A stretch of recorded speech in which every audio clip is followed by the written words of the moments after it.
Sophie Furbeyre's gallery.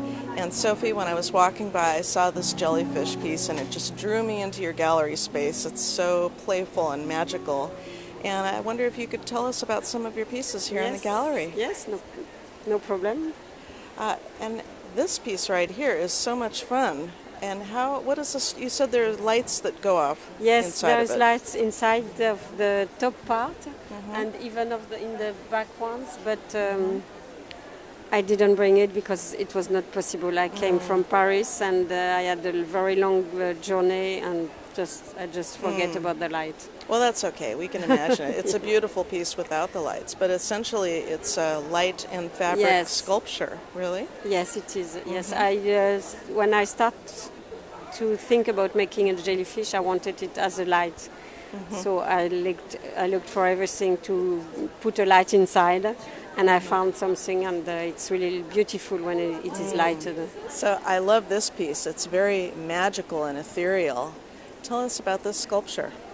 Well, I use organza fabric and glue and sewing with transparent thread. And I make rounds about fabrics and put them on top of each other and join them. And was it on top of a netting or just a collage of shapes? Just knitting, sewing and collage and, mixing of colors. And then you have it hanging, so it's like a mobile. Yes, first I didn't know how I would use it, but then I thought as a drapé, like this, it's a French word. It would be nice, and I think I like it. Oh yeah, I like it too. And I think I'm going to make some artwork out of, not out of this piece, but it gave me the idea to do artwork with this kind of work. Beautiful.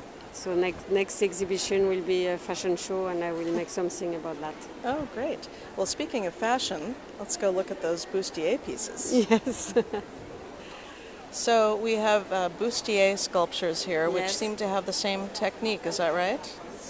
One is about the same technique. The other are different because I crochet wire to make decorations on them.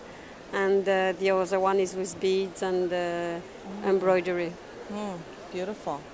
And I was admiring your playing cards.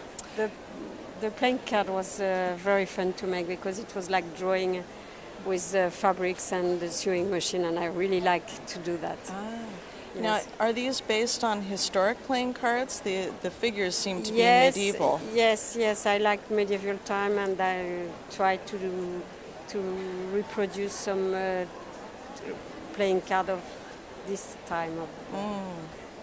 Well, from a medieval reproduction to something more contemporary, let's go look at this black and white piece. So this piece is very interesting. It has a very simple color story of black and white, but the texture is very intriguing, and there's a lot of layer in this. And I'm wondering about the technique that you used for the white spirals in particular. So in this piece I use Tyvek. That is a special fabric that you can shrink.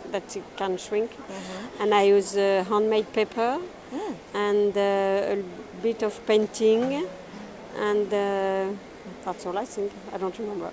Yeah, that's a lot. Well, I want to thank you so much, Sophie, for letting us come in and talk to you about your beautiful work. Thank you.